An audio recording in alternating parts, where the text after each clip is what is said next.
Saudara-saudara, para Romo, Ramani, para upasaka, upasika, serta semua yang hadir dalam pertemuan di Sidoarjo, juga pertemuan secara online, dan juga mungkin nanti yang menyaksikan dokumentasi acara ini.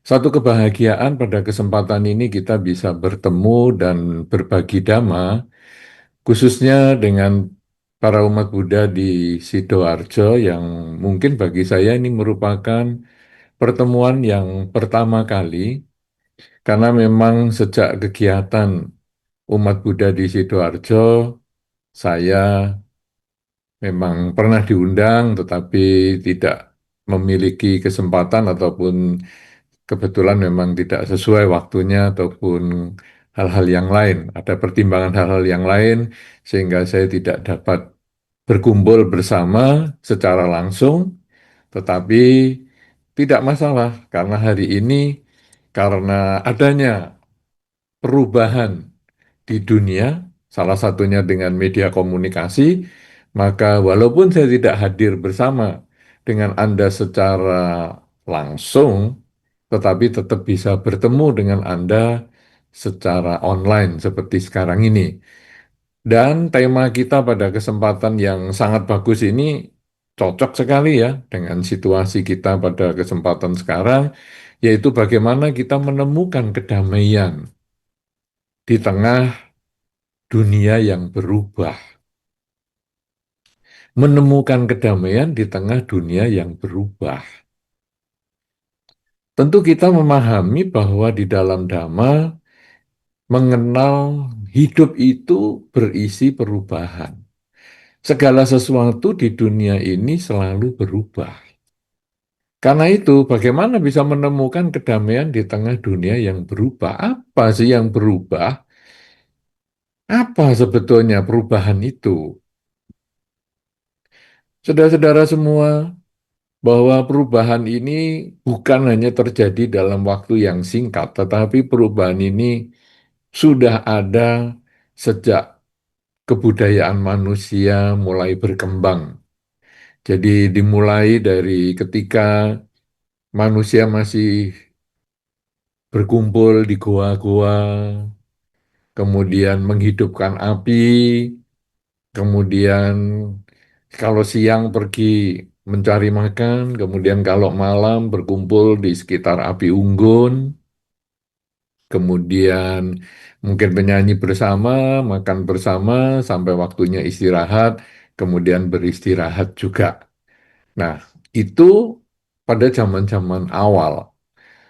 Kemudian ada perubahan banyak ya, ditemukan mesin, kemudian sehingga ada proses industri, kemudian juga berkembang lagi, ada penemuan internet misalnya, sehingga ada komunikasi jarak jauh, kemudian ada robot, ada apa segala macam sehingga sampai hari ini zaman yang demikian luar biasa. Nah, jadi dunia ini selalu berubah, kebudayaan juga berubah, gaya hidup manusia juga berubah. Nah, tentu perubahan ini mempunyai hal-hal ataupun mempunyai efek positif maupun efek negatif. Jadi perubahan sendiri sebetulnya netral, tetapi ketika manusia menyikapi perubahan itu ataupun ketika perubahan itu berhubungan dengan manusia, maka kemudian terjadilah efek-efek positif maupun negatif. Apakah efek positif dari satu perubahan?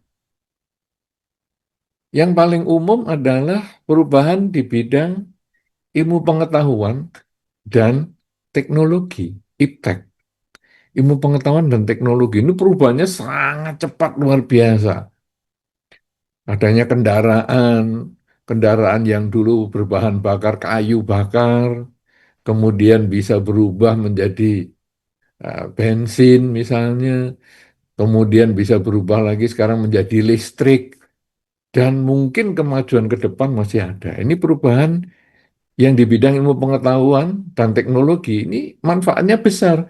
Karena dulu misalnya kalau dari Blitar ke Sidoarjo, wow, mungkin jalan kaki ya tentu jauh. Kemudian ada sepeda, mempercepat. Sepeda motor lebih cepat, mobil lebih cepat lagi. Kemudian mobil listrik dan lain sebagainya. Jadi akhirnya makin lama makin cepat. Nah, ini semua adalah kemajuan di bidang ilmu pengetahuan dan teknologi. Kemudian ditemukannya HP, ya handphone. Ya, kalau di awal-awal ini kalau kebetulan banyak yang usianya senior, tentu masih mengalami telepon rumah, ya aktif telepon rumah. Kemudian mulai ada HP yang gede-gede bentuknya. Kemudian sekarang HP-nya sudah makin tipis dan mungkin istilahnya disebut HP pintar, ya smartphone yang bisa digunakan bermacam-macam. Kalau HP yang zaman dulu kan hanya untuk telepon, SMS, ya, menerima telepon. Tapi HP sekarang bisa bermacam-macam. Bisa untuk menyaksikan acara ini juga karena dia smartphone sudahan. Sehingga tidak jarang teman-teman kita yang bergabung dalam kesempatan ini ataupun nanti yang menonton dokumentasi acara ini, dia menggunakan smartphone, menggunakan HP. Yang zaman dulu kita tidak terpikir HP bisa digunakan seperti itu. Nah, ini kemajuan zaman yang luar biasa. Kemudian juga karena adanya HP, kemudian ada media komunikasi, sehingga misalnya pengumuman hari ini akan ada pertemuan di Sidoarjo dalam acara seperti ini, misalnya dengan tema menemukan kebahagiaan di tengah dunia yang berubah.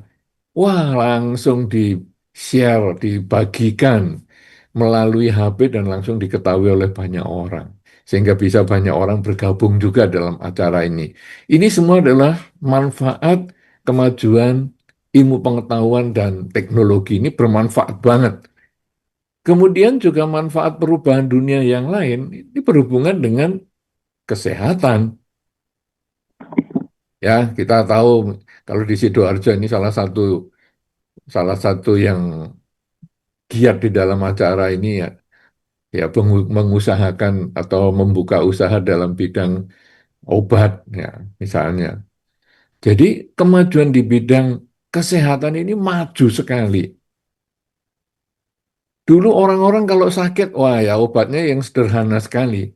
Sehingga kalau ada sakit yang berat, biasanya kemudian nggak ketulung, meninggal dan lain sebagainya. Tetapi karena kemajuan zaman, penyakit ini semakin bisa dikendalikan, bahkan bisa disembuhkan. Pada WASA tahun ini, ada salah satu peserta meditasi yang seorang dokter, dokter yang di bidang HIV, AIDS. Beliau menyampaikan bahwa sekarang HIV itu sudah bisa disembuhkan. Padahal beberapa tahun yang lalu, wah itu masih penyakit yang sangat menakutkan karena imunitas yang menurun dan lain sebagainya. Tetapi sekarang bisa disembuhkan. Berarti kemajuan di bidang pengobatan ini sangat cepat, luar biasa sekali. Nah ini sangat bermanfaat sehingga hasilnya orang-orang zaman sekarang ini umurnya jadi tambah panjang.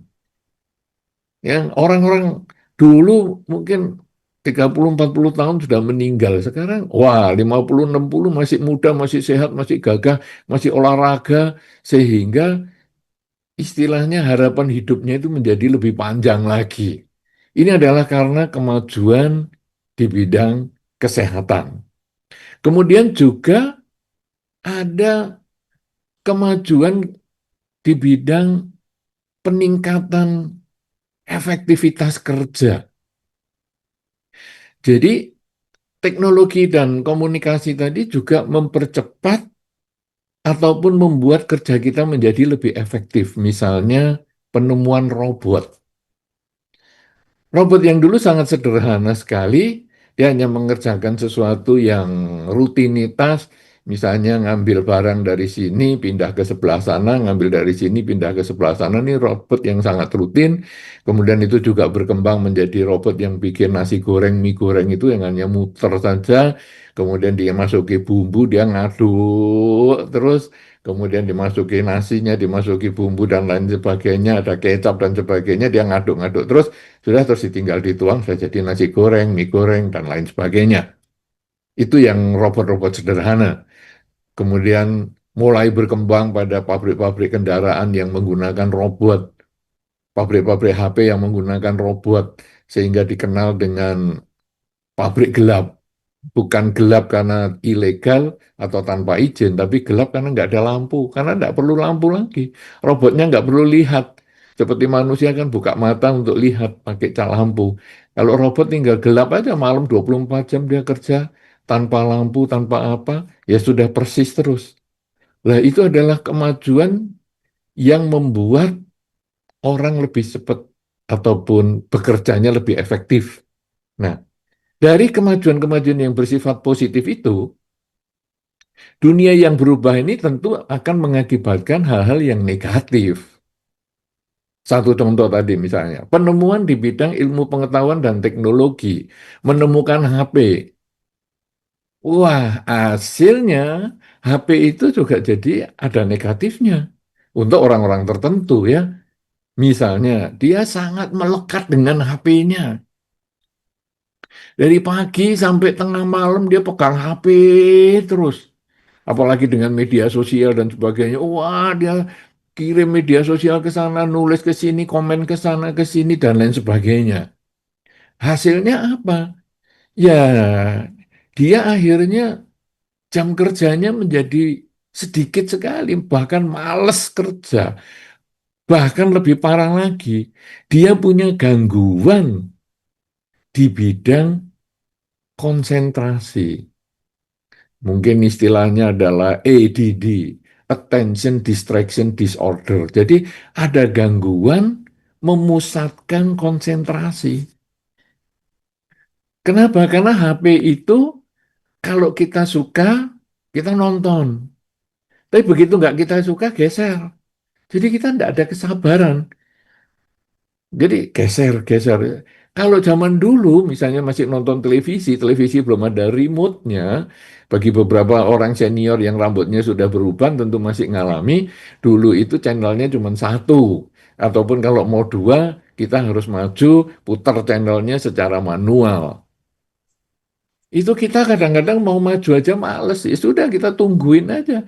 Jelek ya kita tungguin TV-nya, siarannya. Kalau bagus ya kita ikuti. Hanya begitu aja. Siarannya televisinya ada iklannya 3 menit ya kita nonton aja. Karena sampai iklannya sudah selesai, baru kita lanjutkan tontonannya tadi. Tapi begitu ada remote, iklan keluar, kita langsung pindah ke channel berikut. Nanti kira-kira sudah 3 menit, balik lagi ke channel yang awal, dan seterusnya. Demikian pula pakai HP. Begitu tidak suka, kita langsung geser, geser, geser, dan seterusnya. Lah, itu menimbulkan gangguan di bidang konsentrasi. Nah, ini adalah salah satu unsur negatif yang kita dapatkan ketika kemajuan ilmu pengetahuan dan teknologi itu berkembang. Kemudian juga kemajuan di bidang kesehatan yang tadi saya sampaikan, umur 40, 50, 60 masih ada aktivitas dengan sehat sekali, umurnya menjadi panjang, harapan hidupnya menjadi panjang, akhirnya generasi muda yang terlahirkan ini mendapatkan saingan. Karena yang tua-tua ini belum meninggal, yang tua-tua ini nggak mau pensiun, yang muda-muda ini ya aku gimana ini lapangan kerjanya tidak bisa dipakai karena mereka masih aktif. Sehingga yang muda-muda ini menjadi kekurangan pekerjaan. Karena yang tua-tua masih aktif. Nah, kemudian ditambah lagi dengan tadi, adanya efektivitas kerja yang adanya robot. Waduh, yang muda tambah parah lagi. Yang muda sudah tadi yang tua nggak mundur-mundur, tambah kesaingan robot, akhirnya dia nggak punya pekerjaan, dia stres. Aduh, gimana? Karena kerjaannya sekarang sedikit. Kalau mau kerja apa saja ya hasilnya tidak terlalu besar, pengeluarannya juga besar, menjadi biayanya hidup besar, tinggi, tetapi penghasilannya kurang. Wah, ini jadi stres parah. Mungkin beberapa orang yang sudah rambutnya putih bisa ngalami, wah dulu kalau punya uang 100.000 rasanya happy banget. Kita bisa hidup mungkin seminggu. Tapi hari ini punya uang 100.000 bisa ngeri-ngeri karena 2 hari aja bisa habis. Kenapa? Karena biaya hidup yang sangat tinggi dan itu menciptakan stres tersendiri. Jadi lapangan kerjanya sudah berkurang, kemudian biaya hidupnya tinggi dan itulah timbul stres. Nah, inilah sekarang bagaimana menemukan kedamaian di tengah dunia yang berubah. Karena ketika kita sedang stres, bagaimana kita bisa berdamai dengan diri kita? Bagaimana kalau kita nggak berdamai dengan diri kita bisa berdamai dengan lingkungan kita? Karena kita sekarang tentu lihat ya, beberapa orang gara-gara masalah sedikit saja, wah langsung timbul percekcokan. Ya, jadi percekcokan, misalnya kalau anak sekolah, hanya dilihatin saja. Dulu anak sekolah dilihatin ya bisa berkelahi, tapi berkelahinya dengan tangan aja. Dengan pukul-pukulan dengan tangan, nanti sudah selesai ya berteman lagi. Tetapi hari ini perkelahiannya dengan alat senjata tajam, dengan peralatan-peralatan yang mengerikan, sehingga perkelahiannya bisa menimbulkan korban kematian. Kenapa? Karena dia juga sudah ada stresnya. Kemudian kalau di rumah listriknya mati misalnya, sehingga akhirnya internetnya juga terputus, stres langsung. Wah, langsung emosi. Ini orang tua nggak bayar pulsa apa ya? Sampai listrik di rumah habis pulsanya, mati listriknya, dasar orang tua. Wah, dan seterusnya dan seterusnya. Padahal orang tua mungkin udah ngirit, ya listriknya pakai pulsa yang supaya hemat karena pemasukannya juga sulit misalnya. Tetapi anak-anak kadang karena perubahan zaman ini, dia nggak mau terima. Nah, saudara-saudara, kalau sudah seperti ini sekarang, bagaimana menemukan kedamaian? Apa sih sebetulnya kedamaian itu? Damai itu bukan diperoleh dari luar. Kita tidak bisa, ayo, ayo kita berdamai, ayo kita berdamai, kita bisa ngomong kita berdamai. Tetapi mungkin perdamaian itu hanya di bibir saja. Perdamaian ini justru butuh dari dalam. Ketika kita bisa menerima diri kita sebagaimana adanya. Kita bisa menerima kenyataan sebagaimana adanya. Karena di dunia ini berisi perubahan, kadang-kadang kita ini tidak siap menghadapi perubahan. Padahal ajaran Sang Buddha ini dimulai dengan perubahan. Pangeran Siddhartha meninggalkan istana karena beliau melihat perubahan.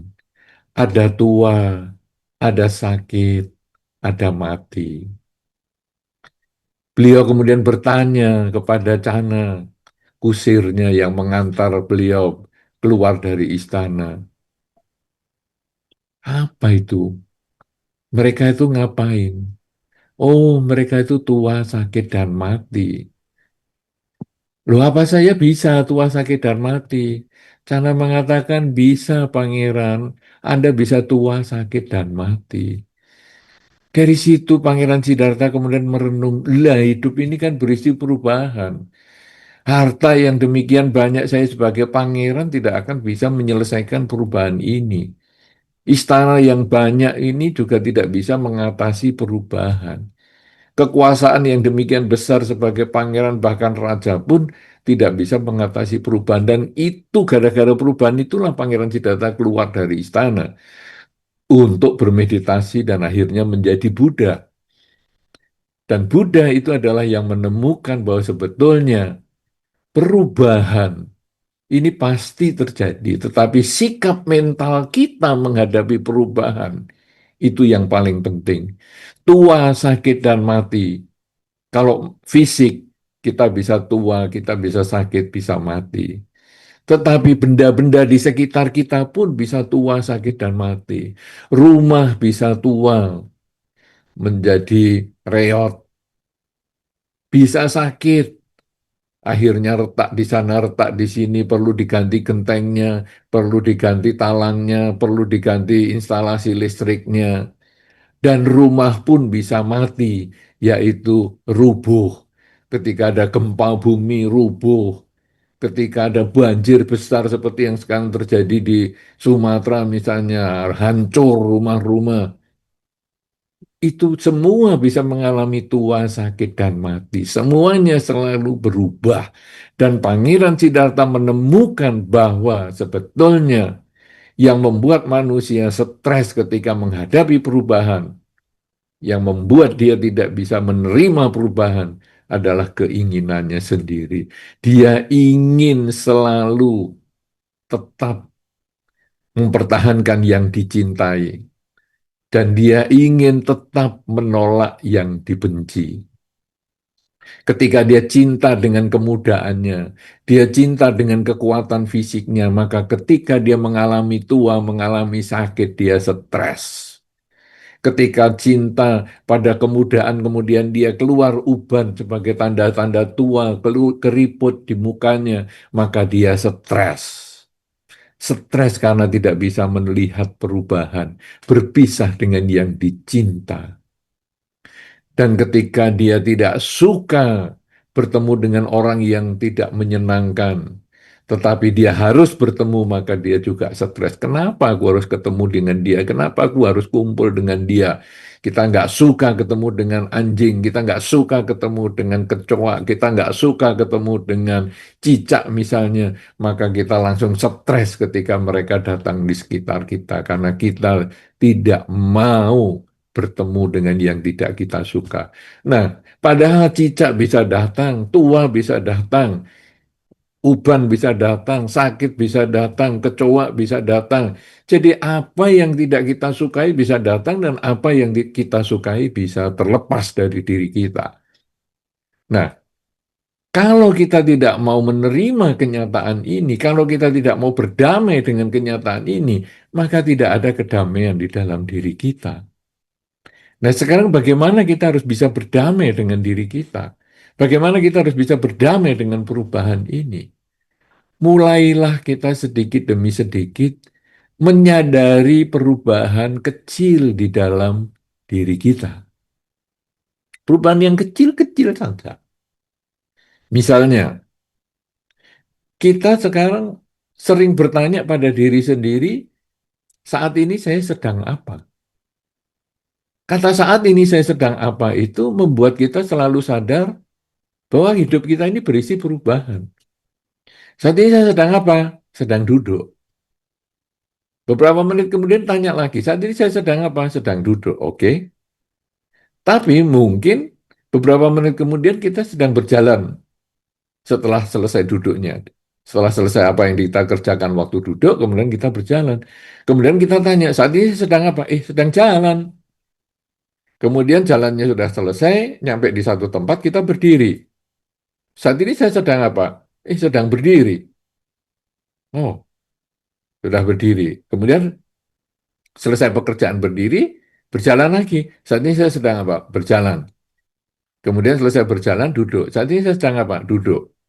Kemudian saya capek nih, mau berbaring. Saat ini saya sedang apa? Berbaring. Loh, oh ini perubahan nih. Duduk, berdiri, berjalan, berbaring. Kita melihat nih perubahan ini yang kecil, hanya sering mengulang aja dalam batin. Saat ini saya sedang apa? Jadi ketika duduk, berdiri, berjalan itu, kita lalu menyadari hidup ini yang berubah. Pelan-pelan kita sadari perubahan ini. Memasukkan di dalam diri kita perubahan itu sebagai kewajaran. Bahwa berubah itu adalah wajar. Kemudian ketika kita sedang di rumah, saat ini saya sedang apa? Sedang di rumah. Ketika kita bepergian, saat ini saya sedang apa? Sedang bepergian. Loh, tadi di rumah, sekarang bepergian. Loh, ini ini kan perubahan. Perubahan tempat, Perubahan karena ada perbedaan waktu, maka ada perubahan tempat. Tadi saya di dalam rumah, sekarang di luar rumah. Tadi saya di kebun, sekarang saya di dapur. Jadi kita selalu menyadari, loh ini kan berubah terus, berubah terus. Maka ketika kita kemudian berpisah dengan yang dicinta, misalnya, loh kok saya kan saya berkerut ya, kok sekarang rambut saya putih ya? Eh, kan ya sama tadi dengan ketika saya duduk kemudian bisa berdiri, berjalan, berbaring, kan memang ada perubahan. Demikian pula ketika rambutnya hitam, sekarang bisa menjadi putih, ya inilah perubahan. Lalu kita bisa menerima itu sebagai kewajaran di dalam kehidupan kita sehari-hari. Aduh, aku kok sakit hari ini ya, nggak sehat. Ya kita bisa terima itu sebagai kewajaran. Kenapa? Karena memang tadi saya di dalam rumah, sekarang saya di luar rumah. Tadi saya di kebun, sekarang saya di dapur. Selalu berubah. Dan itu menjadi cara berpikir kita. Dan kalau kita sering mengucapkan saat ini saya sedang apa, sering menyebutkan saat ini saya sedang apa, maka gangguan konsentrasi kita yang tadi disebut attention distraction disorder atau gangguan pemusatan konsentrasi itu akhirnya kita bisa atasi. Karena kita sering sadar saat ini saya sedang apa, saat ini saya sedang apa, saat ini saya sedang apa. Lah, tapi kalau saya tua kan sebentar lagi mati, betul.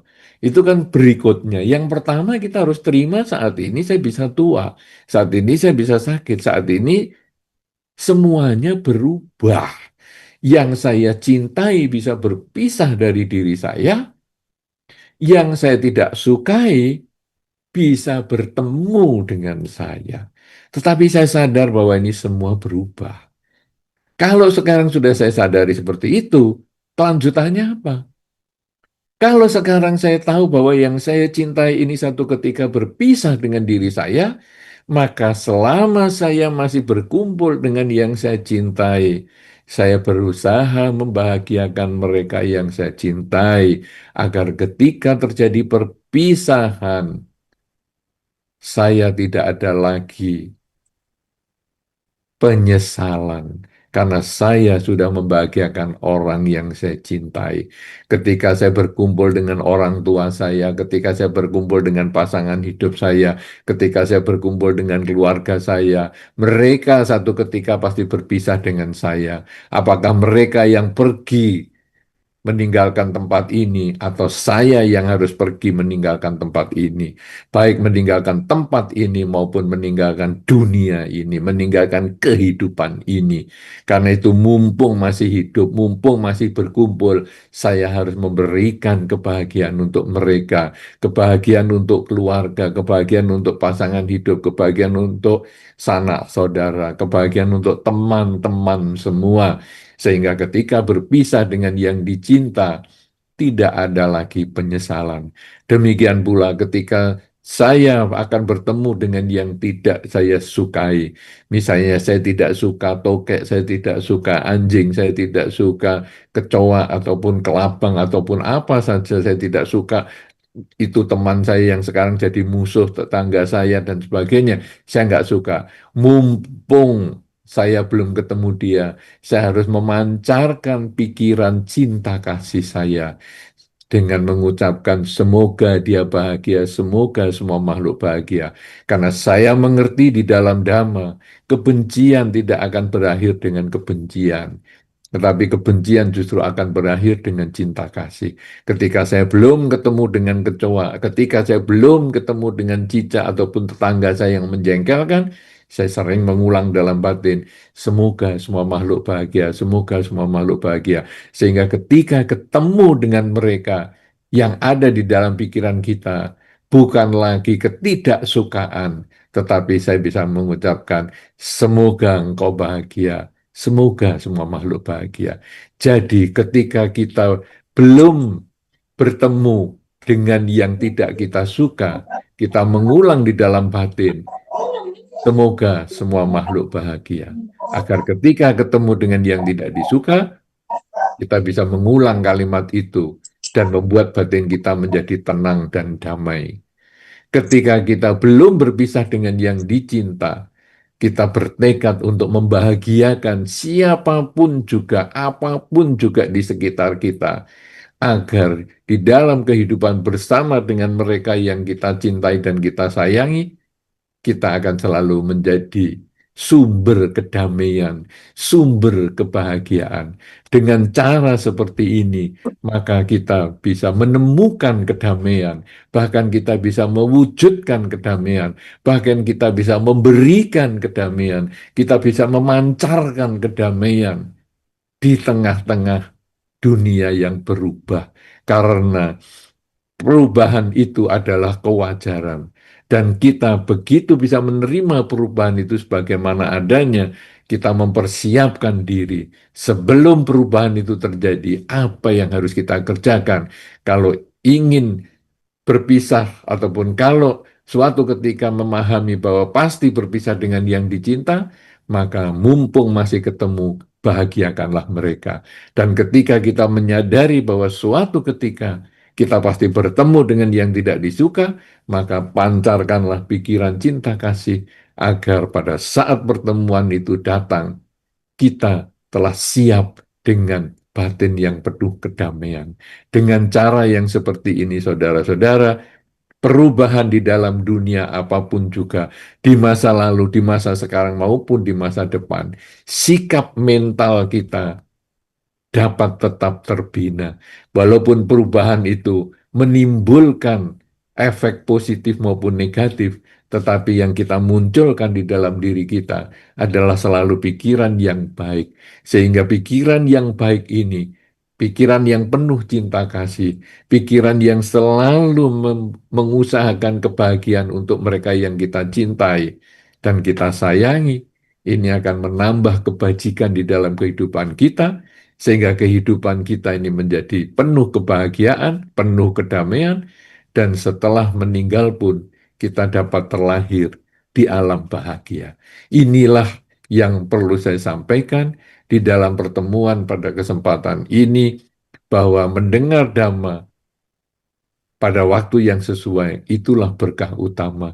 Pada saat ini menjadi waktu yang sangat tepat bagi kita untuk membahas dhamma, karena di tengah perubahan kehidupan ini, kita harus tetap bertahan dan mampu mewujudkan kedamaian, bahkan berbagi kedamaian untuk mereka-mereka yang di sekitar kita. Semoga ini memberikan manfaat, semoga Anda semua selalu berbahagia. Semoga semua makhluk berbahagia. Sabe sata bawantu sukitata. Sadu, sadu, sadu. Eh, izin Bante, barangkali mungkin eh, ada satu dua pertanyaan dari teman-teman yang hadir di sini. Saya Silahkan, mau bertanya, baik yang hadir maupun yang lewat Zoom juga boleh ya tanya. ya Bante. Sambil menunggu, saya izin bertanya Bante. Saya Nanang.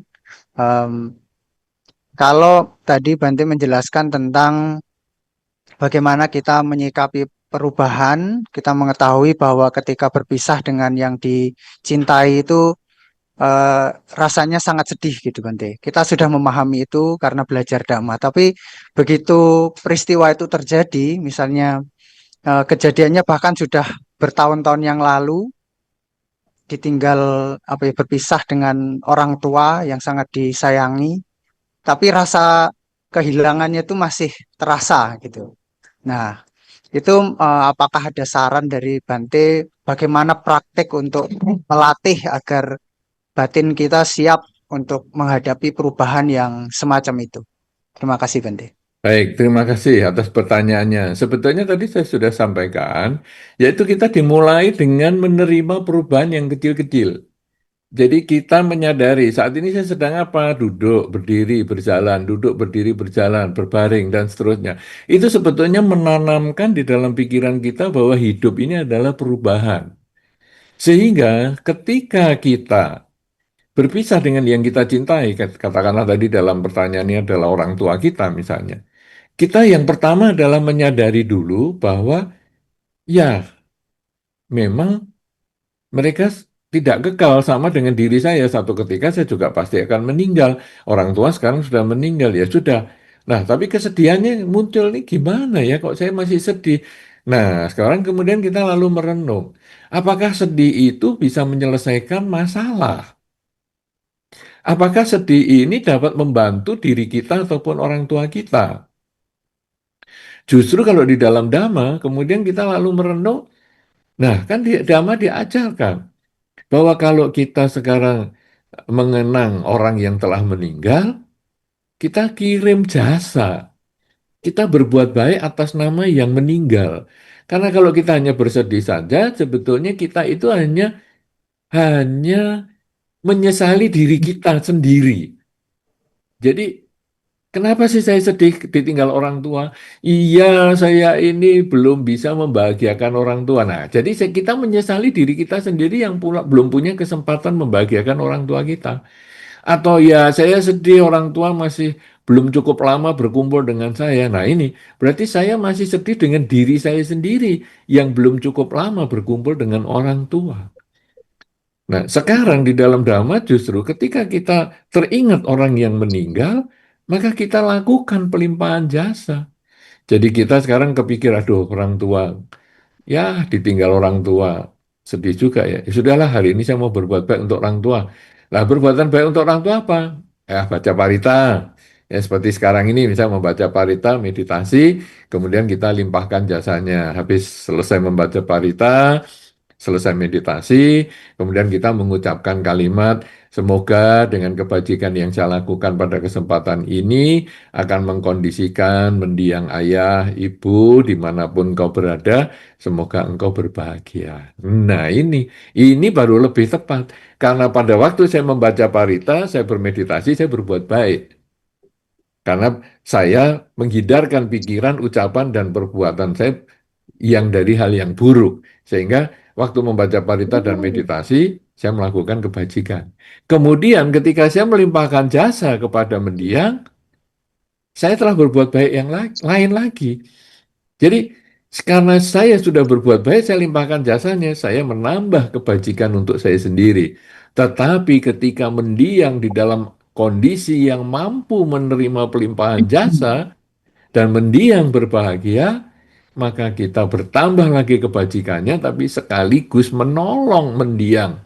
Karena begitu mendiang sering kita lakukan pelimpahan jasa, sering membaca parita tiap malam, kemudian pelimpahan jasa setelah meditasi dan lain sebagainya, semakin sering kita melimpahkan jasa, mendiang menerima pelimpahan jasa, berbahagia karena melihat keluarganya melimpahkan jasa untuk dirinya, dia berbahagia, dia menanam kebajikan lewat pikiran, semakin sering melakukan pelimpahan jasa, berarti semakin mengkondisikan mendiang selalu berbahagia di alam kelahirannya yang sekarang, maka begitu cukup karma baik yang telah mendiang lakukan lewat pikiran tersebut, matilah mendiang dan terlahirlah di alam yang lebih baik lagi.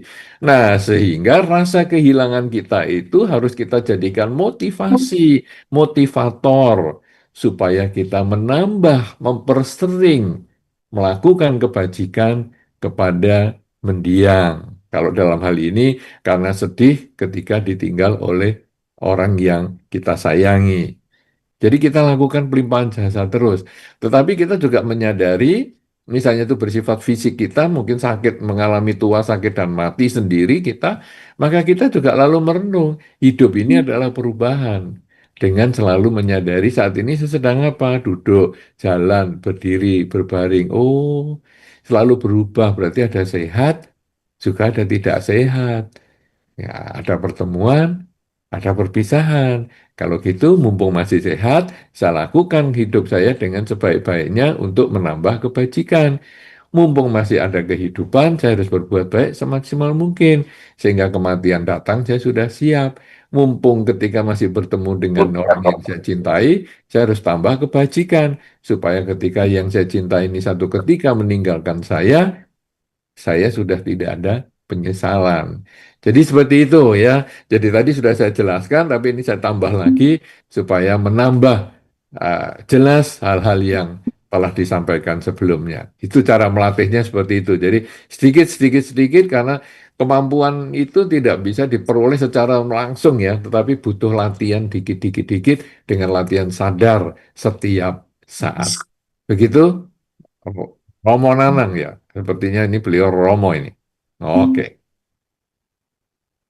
Terima kasih Bante atas jawabannya. Kemudian ini di inbox apa di chat kelihatannya ada pertanyaan dari Rama Winata. Bisa ditampilkan tuh pertanyaan di chat. Pertanyaannya adalah, saya bacakan, Bante, izin bertanya, bagaimana kita mencegah munculnya kemelekatan terhadap smartphone, dan kalau sudah kecanduan, apa yang harus kita lakukan? Anumodana. Begitu, Bante. Ya, bagaimana ini kalau kita melekat sama smartphone? Ya, gimana nih kalau sudah melekat? Sebetulnya namanya saja smartphone, itu sebetulnya dia pinter, smart, cerdas. Di dalam smartphone, di dalam HP cerdas itu, sebetulnya ada program, ada aplikasi untuk mengatur waktu kita. Jadi, misalnya, sekarang di smartphone itu ataupun di HP cerdas kita itu, kadang bisa kita munculkan notifikasi atau informasi berapa lama kita dalam sehari atau dalam seminggu menggunakan HP kita ini. Itu ada. Kemudian selain berapa lama, katakanlah misalnya 6 jam, atau orang Indonesia rata-rata bisa 8 jam loh sehari. Jadi jam kerja kita itu kan sebetulnya 8 jam. Itu jam kerja 8 jam. Tapi digunakan untuk lihat HP. Nah, itu dalam 8 jam itu paling banyak ya di Indonesia. Rata-rata di luar paling 1 sampai 4 jam. Kita ini bisa 8 jam 2 kali lipat. Itu sudah agak kecanduan sebetulnya. Nah, kemudian di situ nanti bisa dilihat dalam 8 jam itu apa saja yang kita lihat. Oh, media sosial. Oh, mungkin YouTube misalnya.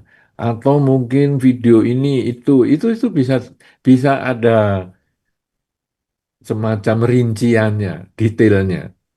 Nah, sekarang aplikasi pada smartphone itu bisa dibuat. Jadi kan kita yang mau niatnya untuk nyetop sendiri nih. Jadi karena, waduh saya kok kecanduan ya, saya 8 jam sampai 10 jam nih sehari kalau nonton HP ini, lihat HP ini. Oke, saya mau ngurangi. Bagaimana nih? Ini yang terbanyak ini. Wah, saya misalnya lihat media sosial misalnya. Kalau gitu gimana nih? Biasanya dalam 8 jam itu saya lihatnya sampai 6 jam misalnya. Oh, ini saya kurangi dulu ah. Nah, itu bisa diprogram. Jadi, sekarang saya hanya nonton ini 5 jam. Nanti begitu sudah 5 jam, mati dia. Dia tidak bisa dikonek lagi untuk program ataupun aplikasi yang kita hanya batasi 5 jam. Demikian pula yang lain-lain, itu bisa. Kemudian HP-nya sendiri juga bisa. Sudah digunakan berapa jam sehari, kemudian dinonaktifkan. Itu juga bisa. Jadi itu bisa diprogram pakai aplikasi. Sehingga kita nanti akan terbantu. Oh, sudah ini sudah mati sendiri. Oke, sudah cukup. Berarti saya harus melakukan pekerjaan yang lain. Nah, itu bisa. Atau kalau kadang-kadang HP-nya yang pinter, orangnya yang nggak pinter, itu juga bisa. Nah, kita kadang-kadang bisa minta tolong ke orang lain di sekitar kita misalnya. Kamu kalau lihat saya ya sampai jam segini ini masih lihat HP, kamu boleh marahi saya atau tegur saya. Karena kadang-kadang unsur eksternal itu juga kita perlukan. Jadi unsur di luar diri kita juga kita perlukan. Kadang-kadang kan kita lalu lihat HP yang sudah diprogram tadi. Misalnya jam 10 HP-nya kemudian diprogram dibikin tidak berwarna. Itu bisa dibuat warnanya jadi hilang. Jadi warnanya hitam putih. Nah, sehingga kita langsung lihat, oh, sudah hitam putih. Berarti ini sudah waktunya saya istirahat. Itu bisa. Tapi karena punyanya sendiri, dinonaktifkan itu. Enggak, ah, saya masih mau lihat, masih seru ini. Ya, percuma dong. Nah, kadang-kadang kita butuh unsur lain. orang lain, entah itu pasangan hidup, entah itu anak, entah itu siapa, kemudian suruh mengingatkan, sudah jam segini loh, ayo istirahat, atau ayo kerja, atau apa, terserah itu. Jadi kita bisa menggunakan unsur luar, ya. Itu itu kalau kita sudah melekat. Sekarang bagaimana kita mencegah? Sebetulnya kalau mencegah itu kita lalu merenung. Tujuan hidup saya ini apa?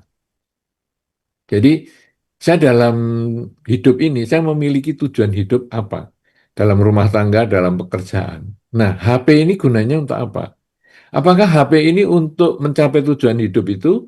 Kalau HP ini untuk mencapai tujuan hidup, berarti saya memang bisa menggunakan HP lebih lama daripada yang lain. Misalnya apa? Tujuan hidup saya adalah punya duit yang banyak supaya saya bisa mengajak keluarga saya untuk Dharma Yatra ke India misalnya. Oke, berarti saya harus kerja. Nah, tetapi kerjaan saya itu online. Saya saya jualan online. Nah, berarti ini memang HP-nya harus dipakai untuk kerja. Tidak bisa ini. Kalau nah, kapan mungkin 3 jam terus suruh mati sendiri loh. Ya ini malam masih ada pesanan. Tidak bisa. Nah, jadi itu memang dia kerjanya butuh HP. Tetapi sekarang saya mau pergi ke India, mau cari duit. Tetapi kerjaannya dia secara offline. Jadi misalnya dia punya pabrik dan lain sebagainya. Nah kalau gitu sekarang ya saya harus bekerja real, berangkat pagi ke pabrik, kemudian ngelola pabriknya, ya jangan buka HP karena saya ngawasi mesin-mesin dan sebagainya, baru nanti jam 12 siang, ya sudah selesai istirahat, ya saya baru buka HP ada berita apa ya hari ini ya, mungkin ada WA dari keluarga atau apa, nah saya coba. Dah ini jam 1, dah waktunya kerja. Oke, HP-nya di-off-kan lagi, kita kerja. Dah jam 4 sore pulang, nah saya buka HP lagi. Karena apa? Karena bagi saya HP hanya alat untuk melakukan beberapa kegiatan di luar pekerjaan utama saya. Karena pekerjaan utama saya adalah di pabrik. Dan secara fisik saya harus menyelesaikan di pabrik itu. Jadi HP itu hanya alat. Bagaimana Anda menyebut melekat atau mencegah pemelekatan, itu tergantung apakah Anda memang membutuhkan HP itu untuk mencapai tujuan hidup atau tidak. Kalau tidak untuk mencapai tujuan hidup, maka kendalikan dengan waktu tadi. Ya. Tetapi kalau memang mencapai untuk tujuan hidup, maka terpaksa Anda lebih lama menggunakan HP dibandingkan yang lain. Tapi bukan karena kemelekatan, sebetulnya ini karena kebutuhan. Jadi kita bisa membedakan antara keinginan dan kebutuhan. Ketika kebutuhan tentu bukan karena kemelekatan, karena kita merasa kalau nggak ngerjakan pakai HP ini gimana? Karena saya memang jualan online, oke. Tetapi kalau keinginan sebetulnya ini kan bisa saya tunda, tapi akhirnya waktu kita habis hanya ngurusi HP kita. Begitu mudah-mudahan pertanyaan ini sudah bisa terjawab. Terima kasih.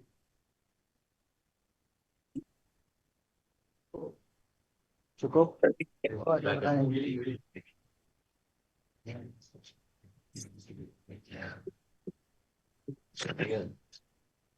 Selamat malam Bante, nama saya Willing, Namo Buddhaya Bante. Ya, tema Bante hari ini tentang perubahan ya. Kita hidup itu pasti ada perubahan, di mana satu sisi kita itu dapat adanya kehilangan keluarga, terus kehilangan pekerjaan. Nah, di situ timbullah duka Bante, penderitaan. Nah, pertanyaan saya satu Bante, melepaskan dari penderitaan duka itu bagaimana Bante? Itu aja. Terima kasih Bante. Ya, sebetulnya ini yang Romo Nanang tadi sudah sampaikan ya. Pertanyaan ini perkembangan dari itu saja. Jadi bagaimana melepaskan duka? Kalau tadi Romo Nanang sebetulnya memberikan contoh kehilangan orang tua sehingga dalam beberapa tahun kemudian masih terasa sedih. Nah, inilah jadi sebetulnya duka ya masih masih ada rasa ketidakpuasan karena berpisah dengan yang dicinta dan tadi saya sudah sampaikan caranya adalah berlatih. Berlatih pelan dengan menyadari saat ini saya sedang apa. Sebetulnya itu untuk menanamkan dalam diri kita bahwa hidup ini adalah perubahan itu dulu. Jadi kita berdamai dengan diri kita dulu. Kita bisa menerima perubahan di lain tadi, misalnya kehilangan pekerjaan, kemudian ditinggal orang yang dicinta, dan lain sebagainya. Itu kita bisa berdamai dengan itu semua ketika kita bisa berdamai dengan diri kita dengan menyadari hidup itu adalah perubahan. Yang tadi pertanyaan Romo Nanang itu sebetulnya juga sudah saya jelaskan pada uraian saya di awal, bahwa kita berlatih sadar saat ini sedang apa, sehingga waktu duduk, berdiri, berjalan, sebetulnya itu menanamkan di dalam diri kita pikiran bahwa hidup itu adalah berubah. Begitu kita sudah mengerti hidup itu adalah berubah, mengerti ya, bukan hanya sekedar mengetahui teorinya. Karena kalau mengetahui teorinya itu kita melihat daun hijau kemudian menjadi kuning, coklat, rontok, kemudian kita oh hidup berubah. Ya itu tahu semua orang. Lalu lihat anak kecil bayi, lalu menjadi remaja, oh berubah. Remaja kemudian jadi dewasa, oh berubah. Ya hanya gitu aja, ya tidak ada kemajuan apa-apa. Tapi pemahaman mengerti ini adalah berarti kita mengerti yang sesungguhnya bahwa kita ini akan menghadapi satu perubahan dengan setelah sadar saya duduk, berdiri, dan berjalan, ternyata hidup ini setiap waktu bisa terjadi perubahan. Nah, itu yang kita tanamkan. Makanya selalu saya sarankan sadari saat ini saya sedang apa. Nah, kemudian tadi saya sampaikan, kalau misalnya ditinggal orang yang dicinta, maka kemudian kita lalu, oh sudah meninggal ya yang dicinta. Oke, kalau gitu kita pelimpahan jasa. Lah kalau sekarang pekerjaan, saya kok sekarang jadi gimana ya di PHK ini? Lalu kita merenungkan, apa yang menyebabkan PHK itu? Apakah kesalahan luar, apakah kesalahan diri kita? Kalau kesalahan luar, berarti oh saya harus buktikan bahwa saya tidak seburuk yang orang lain ceritakan atau yang orang lain anggap. Nah, kita lalu jadikan misalnya, kamu kan males, jadi saya pecat. Oh, berarti saya padahal saya rajin. Dia hanya dihasut. Pimpinan itu hanya dihasut sehingga dihasut oleh orang yang tidak suka dengan saya, sehingga dia mem-PHK saya. Oke, saya buktikan bahwa saya tidak seburuk yang Anda lakukan dan pasti Anda nanti akan kecewa. Nah, kemudian kita cari usaha lain atau kita wira swasta atau apa, sehingga membuktikan bahwa, wah sayang juga ya orang itu ternyata dulu rajin. Jadi kita buktikan, jadi bukan kita malah emosi, aku sudah rajin, masih diduga nggak rajin, dasar gini-gini, bukan. Kalau gitu aku tetap buktikan aku rajin, supaya kamu satu ketika nanti kamu nyesel mem-PHK-kan saya. Tetapi kalau itu PHK itu dari diri kita, pemecatan itu dari diri kita, yaitu kita memang salah, maka jadikan itu perenungan supaya di kesempatan lain kita tidak mengulang kesalahan yang sama. Karena kalau kesalahan itu diulang-ulang terus, berarti kita ini tidak tambah bijaksana. Tapi kalau kita sekarang menyadari, oh ya saya memang salah, saya itu kadang agak males ya berangkat kantor, sering terlambat dan sebagainya, pulangnya juga pulang cepat. Ya, saya jadinya di PHK lebih awal. Oke, kalau gitu saya menjadi harus lebih rajin sehingga di kesempatan yang lain kalau saya bekerja di tempat lain saya tidak lagi mengalami seperti hal yang sudah pernah saya alami.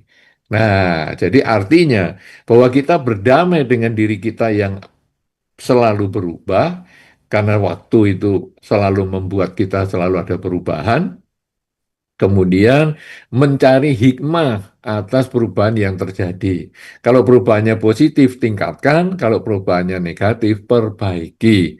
Sehingga dengan demikian, di dalam hidup kita akan selalu ada kemajuan dan tidak lagi ada kemunduran. Nah, mudah-mudahan ini bisa dimengerti supaya eh, jawaban-jawaban yang tadi sudah saya berikan tidak tertanyakan lagi. Tapi kalau masih belum mengerti, ya boleh tanyakan juga. Tidak problem juga. Oke, silahkan lanjut. Namo Buddhaya Bante, mau tanya Bante. Ya, kalau kalau zaman sekarang tuh kan medsos tuh kan kadang-kala dipakai untuk ajang pamer ya Bante. Misalnya punya barang baru atau pergi kemana, itu kan tampil di medsos. Nah, ini caranya menyikapi dengan bijaksana kalau lihat medsos, misalnya lihat teman atau apa, terus supaya nggak membandingkan dengan diri kita tuh gimana Bante? Misalnya kalau kita lihat, orang itu enak sekali ya, kaya, terus kemana-mana kerjanya nggak pernah kerja, tapi jalan-jalan terus punya rumah bagus. Nah, itu kan jadi timbul eh, pikiran jelek pada diri sendiri ya Bante. Nah, supaya nggak berpikir kayak gitu, nggak membandingkan diri kita dengan orang lain itu tipsnya gimana Bante? Nah, terus satu lagi Bante, seandainya terus kita sedang misalnya berdana ke wihara atau ke panti asuhan dana makan atau apa, kalau terus ditampilkan di medsos itu, apakah itu suatu bentuk kesombongan atau enggak ya Bante? Itu itu aja Bante. Makasih. Baik, baik. Pertanyaan yang bagus. Jadi memang medsos ini kadang menjadi sarana untuk pamer. Tapi kata pamer itu kita juga harus masih mengerti dulu ya latar belakangnya orang memposting sesuatu. Mungkin mungkin ini pertanyaan kedua dulu supaya lebih jelas maksudnya. Kan dikatakan, oh saya berdana makan nih di wihara, atau saya function nih, ya, saya berdana katina nih, ya, kemudian difoto-foto. Apakah itu niatnya pamer? Belum tentu. Kita tidak bisa menilai orang lain. Karena orang lain itu motivasinya bermacam-macam. Ada yang dia ingin berbagi. Dia menunjukkan bahwa, ini loh, masih ada kesempatan untuk berbuat baik. Nah, jadi dia tidak pamer, dia hanya berbagi. Kemudian mungkin dia akan mengkondisikan orang lain untuk satu ketika tanya, kamu ini saya lihat-lihat sering ya eh, berdana ke mana-mana, dana makan kepada biku A, biku B, dan lain sebagainya. Boleh nggak lain kali kalau saya mungkin mau ikut atau mau nitip? Oh, boleh-boleh aja. Nah, ini berarti tujuannya bisa tercapai. Dia tidak pamer, dia mengkondisikan orang berbuat baik. Bisa, dia tidak selalu pamer. Jadi kita jangan punya pikiran negatif dulu pada orang yang berbagi tentang kegiatannya dia. Kemudian memang ada yang pamer. Itu memang ada, tapi tidak semua. Jadi misalnya, loh ini saya bisa dekat dengan wihara sana, pengurus wihara sana. Coba pengurus wihara sana itu susah itu. Sekarang setelah ini saya mau berdana, wah ini bisa bisa foto dengan pengurus wihara dan sebagainya. Nah itu kadang ada pamernya. Itu urusan dia. Ya pamer itu urusan dia. Nah, kalau sekarang dia tujuannya untuk berbagi supaya mengkondisikan orang berbuat baik yang sama, maka dia sebetulnya melakukan kebajikan. Tapi ketika dia pamer, sebetulnya dia ini termasuk punya ketamaan. Jadi ada ada negatifnya juga karena dia tamak untuk dapat pujian. Nanti kan dia lihat, gimana nih komentarnya orang-orang nih, yang nge-like berapa, yang komen berapa. Misalnya, wah happy banget ya kamu punya kesempatan berdana, wah sulit sekali itu. Ya, bantainya jarang, ini dari luar negeri, kamu bisa pas datang, wah karma baik banget kamu, bangga banget. Ya, nah itu sebetulnya dia ada karma buruknya karena ada ketamaannya. Ya, nah kemudian sekarang cerita ini, pamer ini tadi, maka kita tidak bisa mengatakan seseorang itu pamer. Misalnya, kan tadi kan kasusnya kekayaan, misalnya beli mobil baru. Beli mobil baru belum tentu dia ngomong pamer loh. Dia mungkin hanya menunjukkan, ini hasil kerja saya. Kalau kamu mau dapat mobil baru begini, ya kamu kerja yang keras. Nah, itu memotivasi. Tetapi ada juga, ini mobil ini satu-satunya nih di kota Sidoarjo ini. Ke orang lain tidak ada yang punya. Nah, itu ada pamernya juga. Jadi kita tidak pernah bisa menghakimi orang lain. Kita tidak bisa memastikan dia pamer atau tidak pamer. Kita tidak bisa. Kita jangan ngomong bahwa si A itu pamer. Nggak bisa.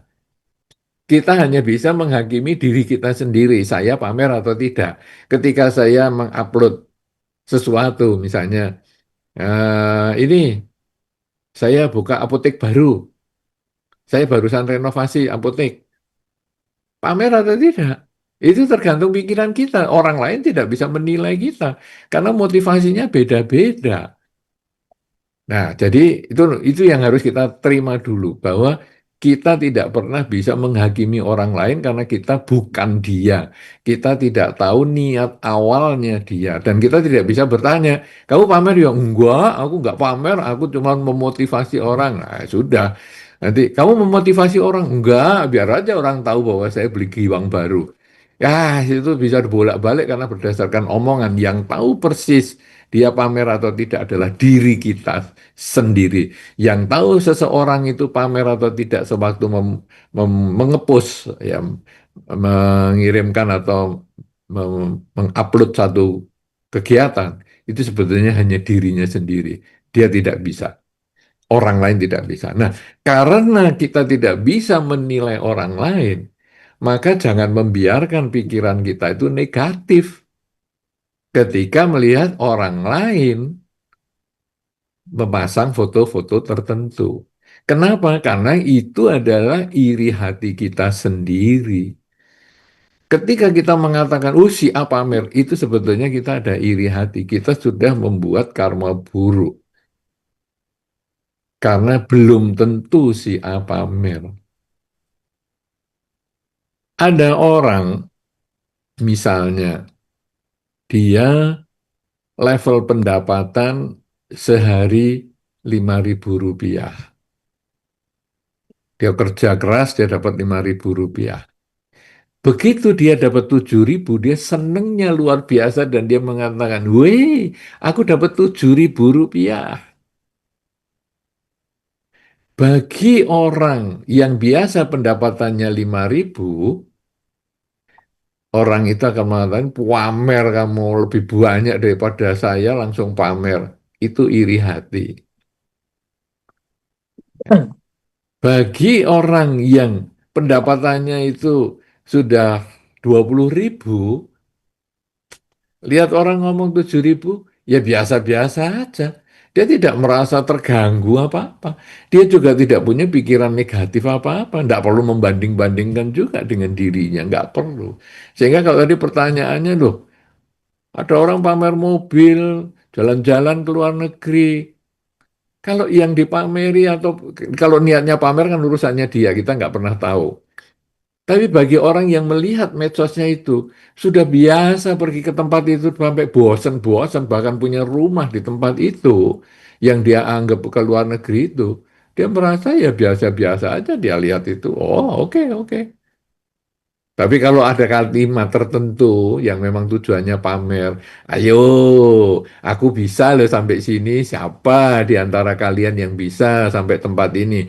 Wah, ini agak ada nada-nada pamer nih kayaknya nih, agak rada-rada menyombongkan dirinya sendiri. Nah, itu yang mempunyai rumah di tempat itu, mungkin akan nganggap, "Yalah, gitu aja pamer." Nah, jadi kita lihat levelnya di mana. Kalau Anda di level lebih rendah daripada yang punya medsos itu, lalu Anda mengatakan pamer, itu dasarnya iri. Tapi ketika Anda di level yang lebih tinggi, melihat orang pamer pun, Anda merasa, gitu aja dipamerkan. Ya, beberapa kali saya melihat di media sosial, misalnya ada orang ngepost penghasilan. Jadi ini loh, dari saya ikut kegiatan ini penghasilan saya bisa segini, segini, segini. Ya biasa-biasa aja. Tetapi ada orang-orang tertentu, terutama para umat yang lain. Umat-umat ini bisa mengatakan, sombong sekali. Uang segitu, sombong. Wah, itu dia iri hati. Kenapa? Karena uang bagi dia itu menjadi penting sekali. Nah, ketika saya membaca, ya enggak apa-apa lah, kamu duit-duitmu sendiri, kamu mau kamu pamerkan, mau kamu ngomongin gitu, ya terserah saja, duitmu sendiri. Tapi bagi umat yang, wah, yang kerja di bidang yang sama, apalagi, wah ini tantangan ini. Ini, wah, kamu pamer misalnya, itu karena dia iri. Karena itu, maka hindari kalau sekarang. Bagaimana supaya kita jangan berpikir buruk? Apakah kita nggak boleh membandingkan? Sebetulnya di dalam Dhamma, yang tadi barusan saya sampaikan di sebelumnya, justru sebetulnya kita itu boleh membandingkan. Karena kalau ada orang punya kelebihan dibandingkan kita, cari kelebihan orang itu dan tiru. Sebaliknya, kalau ada orang punya kekurangan dibandingkan kita, cari kekurangan itu dan hindari supaya tidak terjadi pada diri kita. Di dalam Jalan Mulia berunsur 8, unsur yang keenam itu yang disebut daya upaya yang benar. Daya upaya yang benar itu melihat kelebihan diri sendiri, tingkatkan. Melihat kekurangan sendiri, perbaiki. Karena kita ini pasti punya kelebihan dan kekurangan. Tidak mungkin kita itu hanya kelebihan saja, tidak mungkin kita itu hanya kekurangan saja. Dalam beberapa contoh sering saya contohkan adalah 5 jari kita ini. 5 jari ini, tengah ini adalah diri kita. Jadi, sekarang kalau saya mau ngomong gampang itu nilai uang, katakanlah 1.000 rupiah, saya punya uang 1.000 rupiah.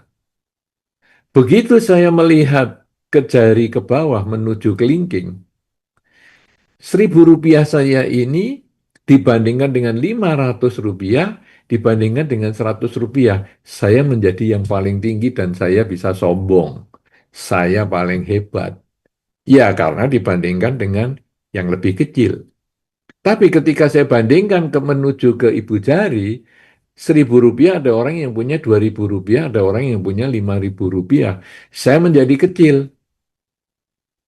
Saya kemudian rendah diri. Ya, 1.000 rupiah yang tadi saya pikir paling besar ternyata jadinya paling kecil, stres. Oke, 1.000 rupiah nih mau saya tingkatkan. Jadi 1 juta. Wah, 1 juta saya sombong. Karena ketemunya orang yang 500 ribu sama yang 100 ribu. Sombong saya, karena menuju ke kelingking. Tapi saya juga stres. Ketika menuju ke ibu jari, 1 juta, ada yang 3 juta, ada yang 5 juta. Wah, berat nih. Oke, saya tinggalkan ke 1 miliar. Saya begini, menuju kelingking, ya saya sombong lagi. Karena ada yang 500 juta, ada 100 juta. Karena saya 1 miliar. Tapi begitu menuju ke ibu jari, 3 miliar, 10 miliar, ya saya kecil lagi. Mau 1 triliun, mau berapapun juga, selalu di tengah. Nah ini duit. Supaya apa? Supaya Anda bisa membayangkan bahwa tidak ada yang terletak di paling bawah, di kelingking, tidak ada yang terletak di ibu jari yang paling tinggi. Semuanya selalu di tengah. Demikian pula problem-problem kehidupan kita. Ini karena lebih abstrak, tapi kalau uang tadi kan lebih gampang. Sekarang problem kehidupan kita. Saya hari ini sakit. Aduh, ya dibandingkan dengan yang lain sih lumayan lah. Saya bisa sombong. Hari ini saya sakit. Kalau dia ya 2 hari yang lalu dia sakit 2 hari. Yang ini seminggu sakit-sakitan. Jadi saya termasuk oke, sehat. Karena saya sakitnya baru hari ini. Tapi ternyata dilihat di atasnya, wah, ini lebih jarang sakit ini. Dari ulang tahun ke ulang tahun sampai 5 ulang tahun tidak pernah sakit. Wah, hebat sekali. Saya setahun paling 2-3 kali saya sakit. Ya ini lebih tidak sakit lakitan lagi. Seumur hidup nggak pernah dia masuk rumah sakit dan sebagainya. Wah, ini kita di tengah. Itu kalau penyakit. Problem rumah tangga juga sama. Jadi apa saja masalahnya, kita itu selalu di tengah. Makanya sampai ada pepatah mengatakan, jangan mengeluh kalau kamu nggak punya sepatu. Karena di luar sana masih ada orang yang nggak punya kaki. Nah, jadi artinya apa? Jangan pernah menganggap problem kita ini paling berat maupun paling ringan. Kita ini semua selalu di tengah. Ada kurang dan ada lebihnya. Nah, kemudian kalau sekarang kita lalu melihat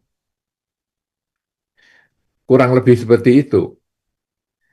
Ini kita perlu ada perbandingan. Jadi, saya punya kekurangan dan punya kelebihan.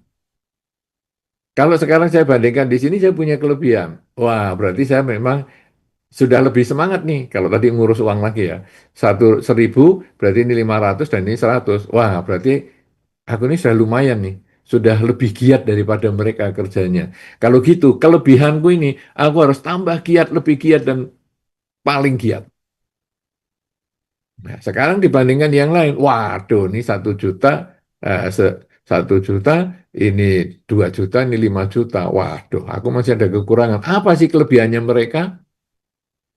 Wah, mereka itu selain rajin, mereka itu ramah. Wah, kalau gitu, aku juga harus belajar. Kekuranganku, aku perbaiki, kelebihan yang belum aku punya, aku belajar dari mereka. Supaya aku juga mempunyai kesuksesan yang bisa saya tingkatkan di masa depan. Nah, jadi di dalam Dhamma sebetulnya perbandingan itu juga perlu. Bukan berarti kita tidak boleh membandingkan. Kalau tidak ada perbandingan, kita juga tidak ada kemajuan. Ya, nah cuma perbandingannya itu bukan untuk menjatuhkan orang. Perbandingannya itu adalah untuk meningkatkan kualitas diri. Karena itu di dalam Jalan Mulia berunsur 8, unsur yang keenam, daya upaya yang benar, kelebihan sendiri tingkatkan. Karena kita pasti punya kelebihan. Anda tidak usah rendah diri ataupun sombong, karena kita pasti punya kelebihan, tidak perlu sombong.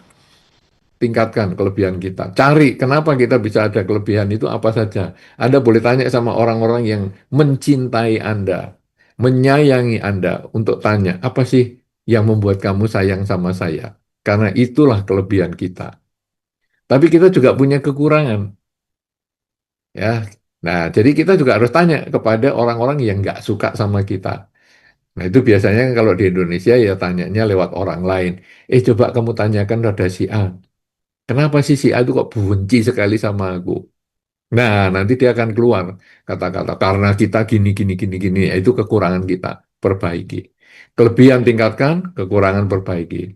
Lalu kita lihat orang-orang yang lebih sukses dari kita, yang lebih baik daripada kita, lebih maju daripada kita, cari sebabnya untuk kita tiru supaya kita juga memperoleh peningkatan kebaikan kita.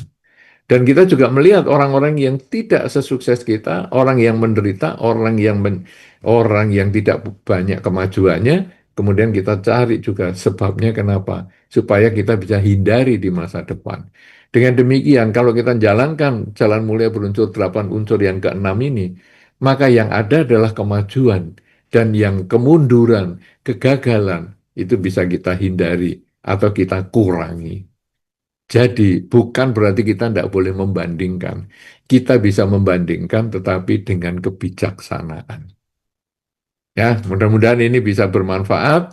Semoga kita juga tidak berpikir negatif ketika melihat media sosial, karena belum tentu mereka pamer, karena kita tidak pernah bisa menghakimi orang ini pamer atau tidak pamer. Yang tahu persis adalah si pelaku. Kita hanya bisa mengendalikan pikiran kita agar tidak muncul pikiran negatif itu saja. Dengan sering mengatakan, semoga semua makhluk bahagia. Ya, tadi selain sadar saat ini duduk, saat ini jalan, berdiri, kan saya nyampaikan ada 2 hal. Sadar saat ini sedang apa, dan semoga semua makhluk bahagia. Jadi begitu kita melihat di media sosial foto-fotonya dia, semoga semua makhluk bahagia. Semoga kamu bahagia, semoga semua makhluk bahagia. Itu membuat batin kita menjadi damai di tengah dunia yang berubah. Terima kasih, silahkan lanjutkan. Malam Bante, saya Johan Bante. Saya sedikit ada pertanyaan. Eh, saya ingin memberi satu apa pernyataan lah ya. Belajar Dhamma, memahami hidup ini adalah duka. eh, Memang sangat membantu ya. Ketika kita terpuruk, misalnya di ditipu lah Pak Bante, ditipu atau dicurangi, memang terasa sangat menyakitkan Bante. Eh, tapi dengan memahami bahwa ya semuanya berubah, hidupnya adalah duka, buat apa sih nyimpen duri di hati, juga tidak bisa merubah keadaan. Tapi ini ada kenalan Bante, eh, dia terpuruk, hidupnya istilahnya dia tulang punggung keluarga lah Bante. Dia juga orang tuanya ikut dia. Suatu hari bisnis dia ditipu habis-habisan, akhirnya hancur. Hmm, sampai ada niat untuk bunuh diri. Nah, kalau kondisi seperti itu, Bante, kayak sulit, sangat sulit untuk memberikan pengertian dhamma yang benar. Karena orang yang seperti itu yang diinginkan adalah solusi yang singkat. Kira-kira Bante ada saran nggak untuk kasus seperti itu? Terima kasih Bante. Iya, jadi sebetulnya dhamma itu yang tadi disampaikan ya, hidup adalah perubahan dan sebagainya. Itu sebetulnya adalah disiapkan ketika masalah itu belum datang. Itu sama dengan kita membuat pagar pagar tembok. Itu kita siapkan sebelum badai itu datang. Ketika badai sudah datang, Anda mau membuat tembok, baru masang satu bata sudah diterjang angin lagi. Anda mau bikin bendungan, itu sebelum airnya dialirkan. Begitu airnya sudah mengalir, Anda tidak akan pernah bisa bikin bendungan. Jadi ini ada kasus yang berbeda dengan Anda yang sampaikan di awal. Ini kan sebetulnya Anda dua bagian nih tadi. Yang pertama adalah berbicara tentang dhamma yang bisa menyelesaikan masalah. Nah, itu adalah Anda seperti berbicara bendungan, itu bisa menyelesaikan masalah kekeringan karena nanti bisa menyimpan air sehingga ketika musim kemarau datang, airnya ini tampungannya ini dibuka, irigasinya di sawah-sawah tetap lancar. Itu adalah bagian pertamanya. Tetapi di bagian keduanya, itu adalah kalau airnya banjir, bagaimana membuat bendungan? Loh, lalu butuh solusi yang cepat. Memang tidak gampang. Lah nanti kalau ini banjir, kemudian orangnya jadi bunuh diri nih, karena tidak bisa bendung. Semua itu butuh proses, semua itu butuh waktu. Nah, sekarang, jadi kasus ini kita harus selesaikan dengan sudut pandang yang berbeda. Jadi misalnya sekarang, dia terpuruk, usahanya hancur. Kemudian dia pengen bunuh diri. Nah, ini kita harus selesaikan dengan kalimat dulu bahwa ada pengertian. Memang kita harus mengerti bahwa yang kamu hadapi ini sulit. Jangan kita mengatakan, menurut Dhamma, semua itu tidak kekal. Kita pulang dibacok sama dia. Karena itu bukan solusi yang tepat. Sama dengan kita pergi ke rumah duka, kemudian kita mengatakan waktu orang nangis-nangis, menurut Dhamma, kita tuh tidak perlu menangisi orang yang sudah meninggal, kan memang hidup itu tidak kekal. Ya, Anda akan disuruh pulang dengan cara seperti itu. Kenapa? Karena Anda ingin membangun bendungan ketika sudah banjir. Tak mungkin. Nah, jadi ketika di rumah duka atau di teman Anda yang mengalami musibah, Anda harus mengatakan, saya ikut prihatin dengan masalah yang kamu hadapi karena memang ini tidak gampang, ini sulit sekali. Ya, kamu kan nanggung orang tua, kemudian pekerjaanmu hancur, habis. Ya, pasti kamu akan sedih. Kita mengerti itu memang sedih. Jadi, kita kasih kondisi dia untuk bisa dia bersedih. Kita kasih waktu dia untuk bersedih.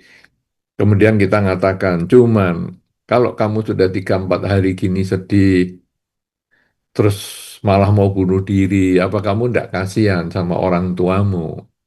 Jadi nggak usah ngomong damai yang aneh-aneh dulu.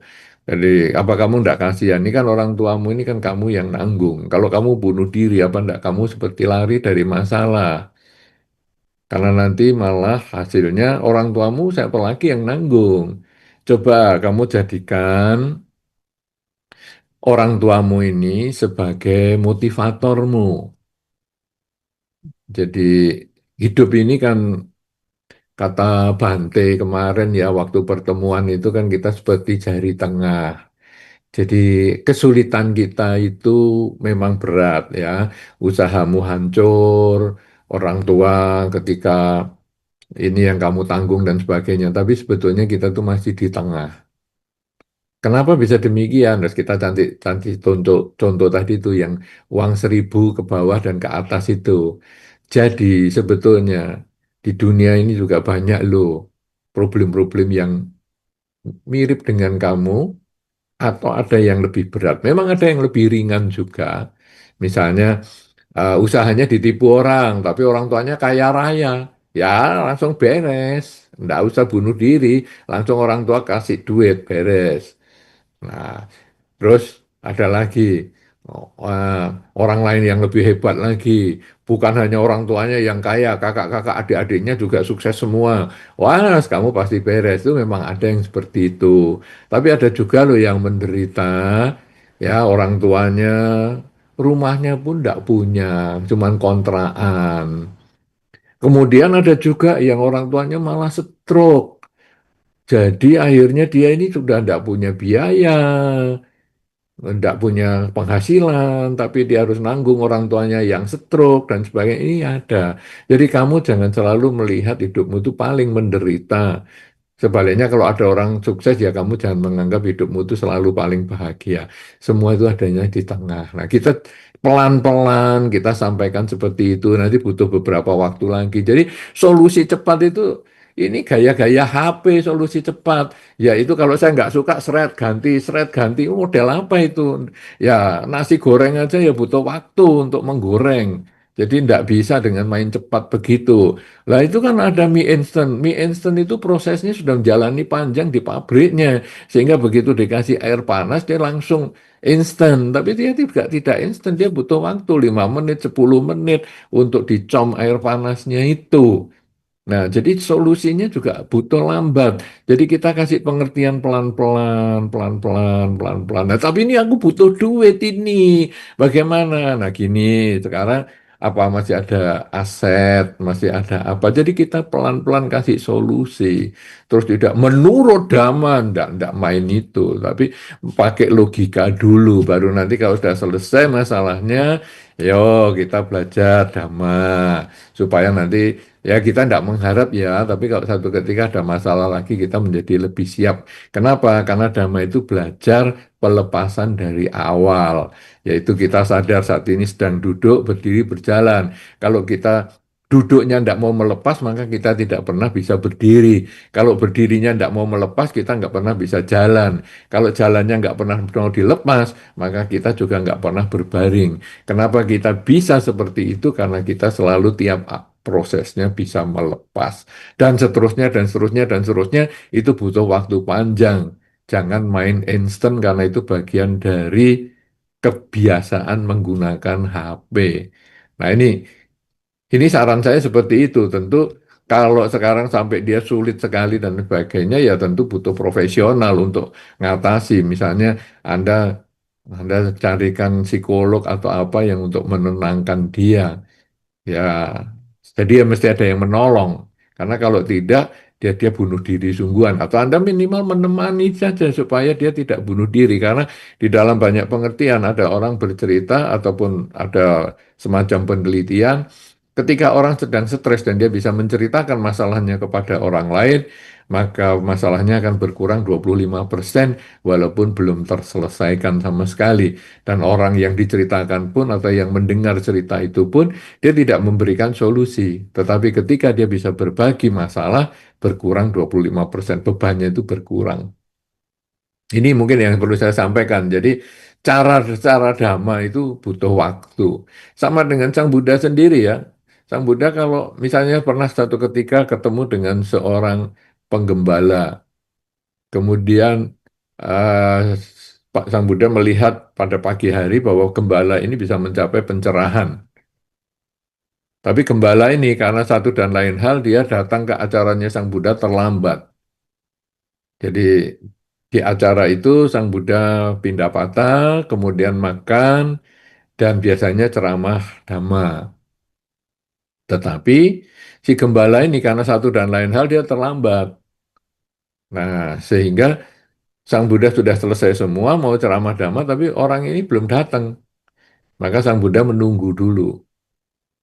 Dulu menunggu dengan diam. Nah, sampai orang itu datang. Begitu orang itu datang, Sang Buddha tidak langsung ngomong, jadi saudara-saudara, enggak. Dia tanya kepada gembala itu, sudah makan? Belum. Kasih makan dulu. Jadi itu ada solusi sendiri-sendiri. Kasih makan dulu. Jadi gembalanya itu sudah makan, sudah tenang, baru dikasih ceramah dan mencapai pencerahan. Ya, jadi semuanya itu tidak main instan begitu ya. Karena kita harus lihat ada semua itu ada prosesnya. Begitu, apakah Anda merasa kurang penjelasan saya atau merasa cukup atau bagaimana? Silahkan disampaikan.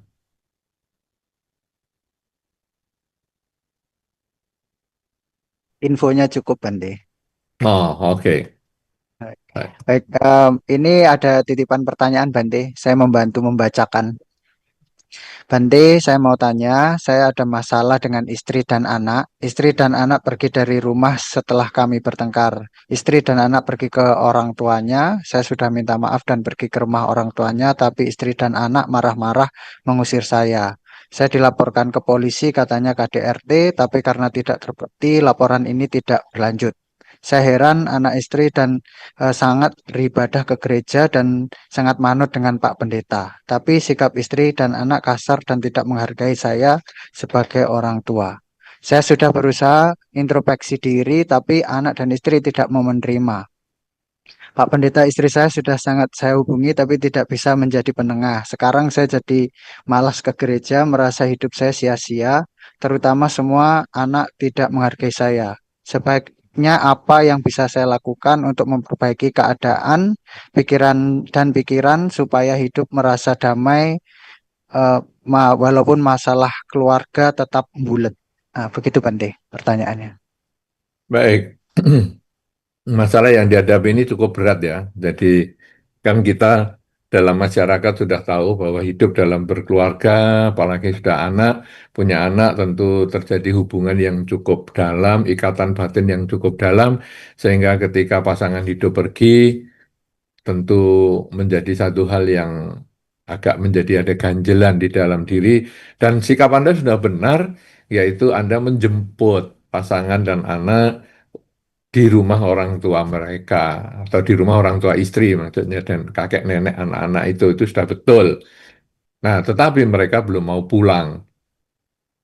Nah, apalagi malah dilaporkan KDRT. Tapi kalau tidak pernah ada KDRT, maka mungkin ada penyebab-penyebab yang lain. Di dalam kehidupan kita ini sebetulnya ikatan batin seseorang, hubungan seseorang itu mungkin bisa diibaratkan seperti gelas ya, gelas kaca. Jadi di awal itu sebetulnya dia oke-oke saja gelas kita itu.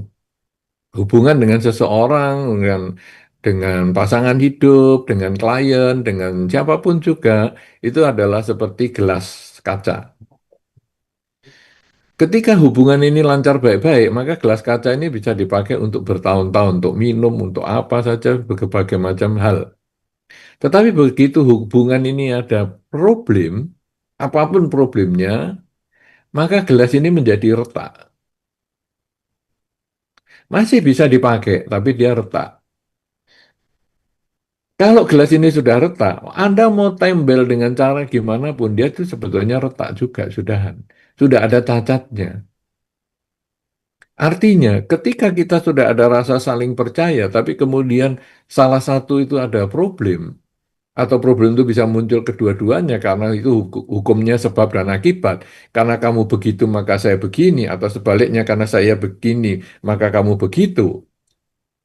Maka hasilnya kepercayaan itu menjadi retak. Atau kadang malah sampai pecah. Kalau pecah malah nggak bisa diperbaiki lagi. Misalnya sekarang ada beberapa orang yang suka mengumpulkan barang-barang antik, misalnya guci-guci keramik gitu ya. kemudian yang pecah dan sebagainya ditempel, dijadikan satu lagi. Bisa jadi satu, bentuknya kembali, tetapi tetap retaknya itu ada. Nah, jadi rumah tangga juga sama. Ketika pasangan hidup pergi, satu dan lain hal pasti ada problem. Tidak mungkin tidak ada problem. Tapi apakah itu KDRT atau tidak, kita tidak pernah tahu. Yang tahu persis adalah pasangan hidup. Yang tahu persis juga Anda, si penanya ini. Tidak bisa orang lain yang ngasih tahu. Karena itu yang bisa menyelesaikan juga sebetulnya antar pasangan hidup. Jadi kalau tadi menggunakan Jalan Mulia Berunsur 8 yang nomor 6 tadi adalah bahwa kelebihan kita tingkatkan, kekurangan kita perbaiki, kelebihan orang tiru, kekurangan orang hindari. Dari sini kita lalu coba mengintrospeksi, tadi sudah benar Anda berusaha mengintrospeksi dan mencari penengah itu juga benar sekali. Masalah penengahnya bisa atau tidak itu urusan lain, karena nanti kalau belum bisa si A, belum bisa, maka nanti coba si B, si C, si D, dan sebagainya. Nah, introspeksi ini yang penting. Jadi kita lalu melihat kata-kata apa atau hal-hal apa yang sering diucapkan oleh pasangan hidup yang membuat dia meninggalkan rumah tangga. Itu adalah penyebabnya. Kadang-kadang hal yang diungkapkan itu sangat sederhana, tetapi sebetulnya itu adalah sumbu atau atau mungkin istilahnya apa? Alat ledak untuk sesuatu yang sudah ditimbunnya untuk waktu yang lama. Jadi kalau Anda mau gampangnya ini seperti petasan ya atau dinamit. Dinamit atau petasan itu kan bahan di dalamnya ini ada peledaknya. Meledak ini bisa meledak itu ketika ada sumbunya yang kecil ini. Jadi begitu dinyalakan api sumbunya ini, kecil sekali sumbunya, tapi begitu masuk apinya dia meledak. Kadang-kadang ketika bermasalah itu cuma masalah yang kecil. Misalnya ada pasangan hidup yang gara-gara suaminya itu pulang agak lambat hari itu, dia uring-uringan terus meninggalkan rumah. Suaminya kan bingung. Eh, kan cuman terlambat pulang saja. Kok uring-uringan? Ternyata itu satu sumbu kecil dibandingkan masalah yang demikian besar, yaitu apa? Suaminya itu suka menghina. Jadi istrinya ini memang pendidikannya ya lumayan, sudah sarjana, tetapi dia ini kan ya namanya tiap orang punya kekurangan ya. Dia kurang teliti, orangnya itu lemah. Jadi misalnya suruh inget-inget itu agak lemah. Misalnya, kamu nanti coba ya, itu disiapkan nanti kalau saya pulang gini. Dia lupa. Nanti kamu belikan ini, dia lupa. Nah, suaminya ini bukan sarjana, dia lulusan SMA. Nah, sebagai laki-laki, dia kalau pendidikannya lebih rendah daripada istrinya kan kadang-kadang ada mindernya, ada rasa kurang percaya dirinya. Sehingga ketika istrinya yang sarjana ini punya kesalahan, dia marahnya itu walaupun agak bercanda, tetapi bagi istri menyakitkan. Dia mengatakan, lah, sarjana kok bodoh kayak gitu, sarjana goblok dan lain sebagainya, dan itu sering diulang. Karena bagi suami, ketika mengucapkan kalimat itu, ada kepuasan pribadi bahwa kamu sarjana aja nggak bisa ngalahkan saya yang SMA. Dan bagi istri itu menjadi satu bahan peledak di dalam yang disimpan. Kata-kata itu mungkin lucu ya, sarjana kok bodoh, sarjana kok lalen, pelupa. Itu mungkin kata-kata lucu, tapi bagi yang kena itu satu dua kali tidak masalah, tapi terus itu diulang-ulang sampai 5 tahun pernikahan, itu jadi beban. Dan ketika suami itu pulang terlambat, Maka istri ini yang moodnya pas ndak enak, pas jelek dan sebagainya langsung meledak. Sudah, kamu memang nggak pantas jadi suami saya. Dia langsung pulang. Dan dia sudah nggak mau balik lagi. Nah, suaminya kan bingung, kok masalahnya kok cuman kecil gitu aja. Kok terus nggak mau pulang. Ini kan jadi kepercayaannya seperti gelas kaca itu tadi kok jadi pecah. Kan cuman masalah kecil. Ya, masalah kecilnya itu yang jadi peledak. Tetapi sebetulnya yang meledak itu masalah yang sudah disimpan bertahun-tahun. Ada kasus perceraian yang lain itu gara-gara suami ataupun istri, salah satunya ini, yang kalau tidur itu suka ngorok kenceng sekali. Nah, orang kan ngomong heran ya, orang ngorok kok dimarahi kan ngorok nggak bisa dijaga, nggak bisa apa. Ya ngorok itu kalau cuma sehari dua hari tidak apa-apa, tapi kalau 25 tahun perkawinan dan itu tiap hari nggak bisa tidur dan ketika ada mood yang jelek pas nggak bisa tidur, itu bisa jadi perceraian juga.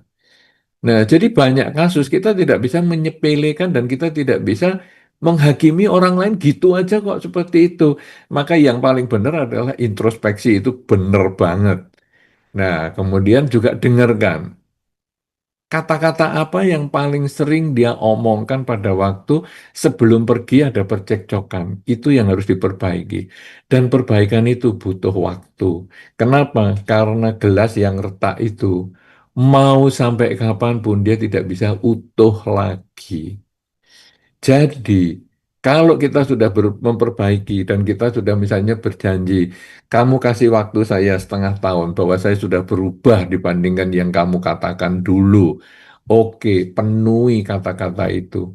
Dan kalau dia masih nggak percaya, harus kasih kesempatan lagi dia untuk tidak percaya. Kenapa? Karena kalau gelas sudah retak, itu memang sulit sekali diperbaiki.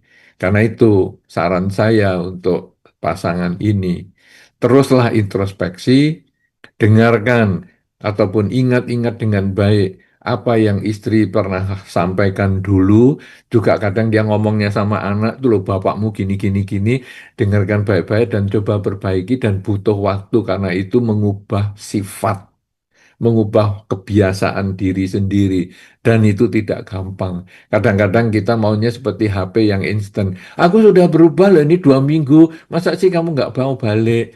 Butuh waktu. Semua itu butuh waktu dan kemudian juga cari orang lain itu benar cari penengah. Kalau belum ketemu yang kemarin ya cari penengah yang lain, cari lagi dan kita biasanya juga seperti tadi dia nurutnya sama siapa? Oh dia nurut sama pemuka agamanya. Itu sudah benar. Cuman, oh mungkin ini orangnya yang keliru, ataupun mungkin pemuka agamanya tidak menangkap dengan jelas apa yang kita maksudkan, atau mungkin kita cari pihak-pihak lain lagi yang pasangan hidupnya mau dengar.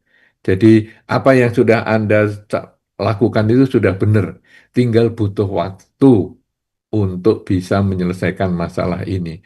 Ya, semoga dengan upaya Anda yang baik, semoga dengan dukungan keluarga, dengan dukungan semua pihak yang terlibat, semoga rumah tangga Anda bisa berlangsung dengan lebih baik lagi dan Anda juga bisa lebih berhati-hati lagi di masa depan agar gelas yang retak ini tidak menjadi pecah.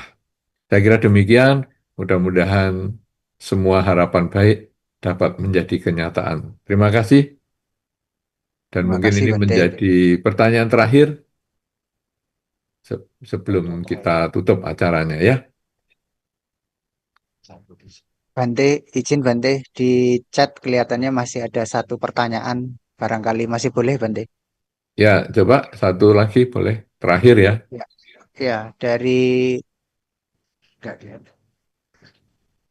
Kayaknya di bawah ya, Pak. Nah, itu yang dari ini yang paling bawah dari Lin Jakarta. Pandami Bante izin bertanya.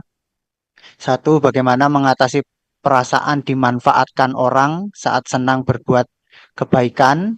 Dua, saat berdana ada rasa rendah diri saat memberikan dengan jumlah sedikit dibandingkan dengan yang lain. Anumodana. Gitu Bante. Baik. Bagaimana ya perasaan dimanfaatkan? Nah, kita kadang menolong orang itu baik. Kemudian, kalau orang itu benar-benar memanfaatkan kita, maka hal yang harus kita lakukan adalah dengan memberikan informasi lebih awal. Ini pertolongan terakhir ya. Lain kali saya tidak mau lagi menolong. Kamu harus berani berjuang sendiri.